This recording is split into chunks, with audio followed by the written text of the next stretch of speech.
मुख्यमंत्री योजनेअंतर्गत प्रशिक्षणार्थींना प्रशिक्षण पूर्ण झाल्यावर त्याच आस्थापनेवर कायम नोकरी द्यावी, अभिलालदादा देवरे यांनी पत्रकार परिषदेतून केलेली मागणी.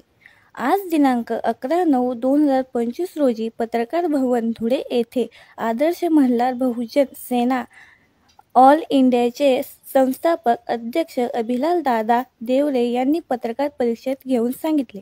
जिल्हा परिषद शाळेत जिल्हा विकास रोजगार या योजनेच्या माध्यमातून अर्थात लाडका भाऊ म्हणजे मुख्यमंत्री युवा कार्य प्रशिक्षण या योजनेच्या अंतर्गत 334 दिवस मी काम केलं आहे. मी जिल्हा परिषद शाळेत इयत्ता 3रीचा वर्ग जे मुख्याध्यापक सरांच्या नावावर होतं त्या मुख्याध्यापकांचा वर्ग मी स्वतः 334 दिवस सांभाळले वर्ग शिक्षक म्हणून. आणि आपल्या राज्याचे माजी मुख्यमंत्री एकनाथ शिंदे साहेब यांनी मला शब्द दिला होता. माझ्यासारखं 10 लाख राज्यातल्या तरुणांना शब्द दिला होता की तुम्ही ज्या आस्थापनावर काम करणार 6 महिन्याचं आम्ही प्रशिक्षण देतो आणि 6 महिन्यानंतरच तुम्हाला त्या आस्थापनावर परमानंट नोकरी देऊ, असं त्यांनी आम्हाला शब्द दिला होता. माझ्याकडे त्यांचा हिरो पण आहे, तुम्ही तो पण बघू शकता. देवेंद्र फडणवीस साहेब बोलले होते 1 वर्षापर्यंत आम्ही तुम्हाला रोजगार देतो, तिथं तुम्ही चांगलं काम केलं तर त्या आस्थापनावर तुम्हाला परमानंट करू. 1 वर्षापर्यंत राज्य शासन तुम्हाला पगार देईल आणि त्यानंतर तुम्हाला ती आस्थापना करू. मी दोघांच्या संविधानिक पदावर विश्वास ठेवला. ते राज्याचे मुख्यमंत्री उपमुख्यमंत्री होते. युवा कौशल्य मंत्री मंगलप्रभा कोडा यांनी सुद्धा सांगितलं 10 लाख तरुणांपैकी 5 लाख रुपयांना आम्ही तिथंच परमानंट करतो. माझ्याकडे युवा तुम्ही आता पण बघू शकता. पत्रकार मित्रांनो, पण त्या लोकांनी मला फसवलं.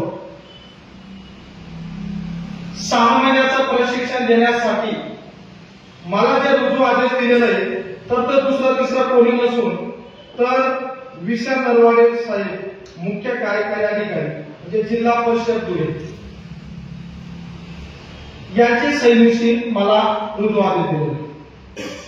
आता मला सांगा, मला जरी मुख्य कार्यकारी अधिकाऱ्यांनी ऑर्डर दिली, त्यांनी मला काम दिलं, युवा कौशल्य खात्यात जरी असलं त्याच्या मार्फत, परंतु मला जिल्हा परिषद शाळेत दिली आणि शासकीय आस्थापनावर जो माणूस काम करतो तर त्याच्यासाठी मला खरं सांगा, आपल्या देशाचं संविधान बाबासाहेबांनी 2 वर्षे 11 महिने 18 दिवस लिहून आपल्यासाठी अमृत दिलेलं आहे.